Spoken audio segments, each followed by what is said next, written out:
दोस्तों, एक होता है अकेले रहना और एक होता है अकेले रह करके अकेला फील करना।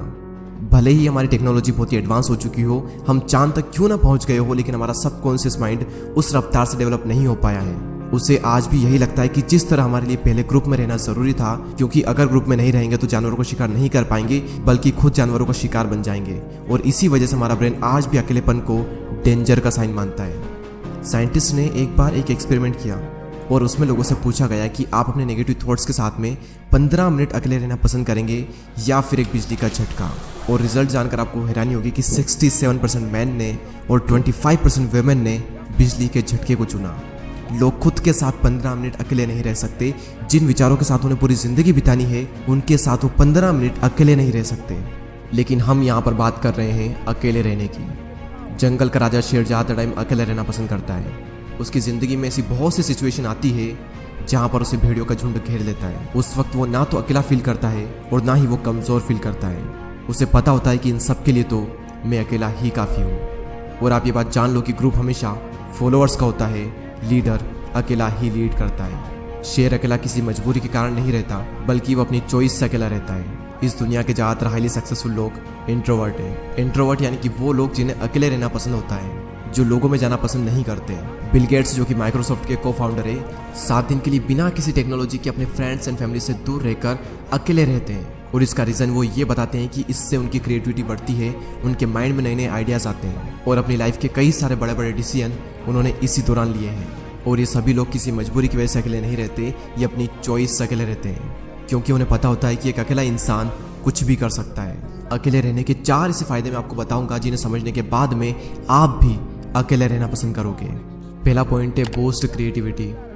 निकोला टेस्ला, जो कि एक महान वैज्ञानिक रह चुके हैं, जिसकी वजह से हमारे घर में इलेक्ट्रिसिटी आ रही है, जिनकी वजह से आज हम इतनी गर्मी में एशियन कूलर की हवा ले रहे हैं, जिन्होंने 300 से भी ज़्यादा इन्वेंशन किए हैं। उनका कहना यह है कि be alone that is the secret of invention, be alone that is when ideas are born.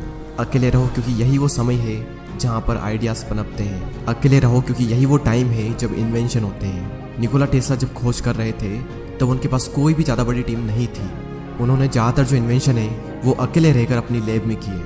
और रिसर्च बताती है कि जब आप अकेले होते हो और कुछ भी नहीं कर रहे होते हो, तब आपके ब्रेन के DMN यानी कि डिफ़ॉल्ट मोड नेटवर्क में ज़्यादा एक्टिविटी होने लगती है। और इसी नेटवर्क की वजह से इंसान क्रिएटिव सोचता है, उसके ब्रेन में नए नए आइडियाज़ आते हैं। सर आइजैक न्यूटन को भी क्रिएटिविटी का आइडिया तब आया था जब वो अकेले एक एप्पल ट्री के नीचे बैठे थे। मेरे इस यूट्यूब चैनल पर इतनी सारी वीडियो है, इनमें से एक भी वीडियो ऐसी नहीं है जो कि मैंने किसी के साथ बैठकर बनाई हो। सारी वीडियोस के आइडिया मुझे अकेले में आए हैं और सभी वीडियो की स्क्रिप्ट मैंने अकेले बैठकर ही लिखी है। अगर मेरे साथ कोई है तो मैं कभी भी काम नहीं कर सकता। मुझे एकांत माहौल चाहिए क्रिएटिव सोचने के लिए। सेकंड पॉइंट है इंक्रीज्ड फोकस। जब आप अकेले रहोगे तो उन सभी लोगों से दूर रहोगे जो कि आपका ध्यान भटकाते हैं। आपका पूरा फोकस बस एक ही जगह पर रहेगा, आप चाह कर भी भटक नहीं सकते। आज से 4 साल पहले जब मैंने अपनी यूट्यूब जर्नी स्टार्ट की थी, तब मेरी लाइफ में सिर्फ 3 से 4 ही फ्रेंड थे और उनसे भी मेरा मिलना बहुत ही कम होता था। उस वक्त मैं ज़्यादातर टाइम अकेला ही रहता था और मुझे बहुत अच्छा लगता अकेले रहना, क्योंकि अकेले में मैं एक जोन में होता था। मैं भगवान का बहुत ही शुक्रगुजार हूँ कि उस वक्त मुझे लोग ज़्यादा पसंद नहीं करते थे। मेरी लाइफ में बहुत ही कम लोग थे और उसी वजह से मैं फोकस कर पाया और आज कुछ बन पाया, सिर्फ और सिर्फ क्योंकि मैं आइसोलेशन में था। अब ये आइसोलेशन क्या होता है? एक होता है अकेले रहना और एक होता है अकेले रह करके अकेला फील करना। अकेले फील करना यानी कि लोनलीनेस, अकेलापन।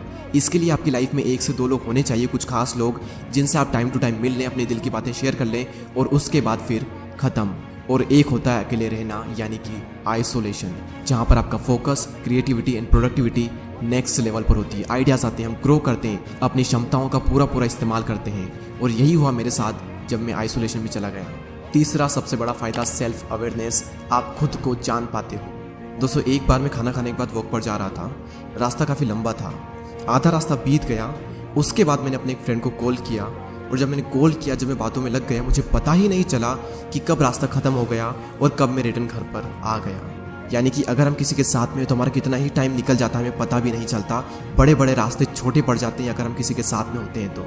लेकिन जब हम अकेले होते हैं तो वही समय, वही रास्ता थोड़ा लंबा लगता है और हम अपने बारे में ज़्यादा सोच पाते हैं। सेल्फ अवेयरनेस के लिए, खुद को जानने के लिए अकेले रहना बहुत ज़रूरी है।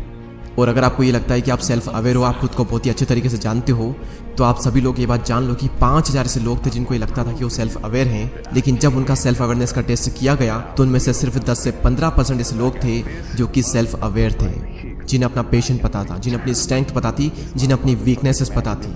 बाकी लोगों के अंदर सारी चीज़ें हैं लेकिन उन्हें पता कुछ भी नहीं है। तो अकेले समय बिताओ और खुद को जानो, क्योंकि जो पूरी दुनिया को जानने में लगा रहता है वो किसी को भी नहीं जान पाता, लेकिन जो खुद को जान लेता है वो सभी को जान लेता है। नेक्स्ट पॉइंट यहाँ पर आता है मास्टर योर इमोशन। यहाँ पर फिर से वही बात आती है कि जो इंसान अपने इमोशंस को समझ लेता है वो पूरी दुनिया के इमोशंस को समझ लेगा।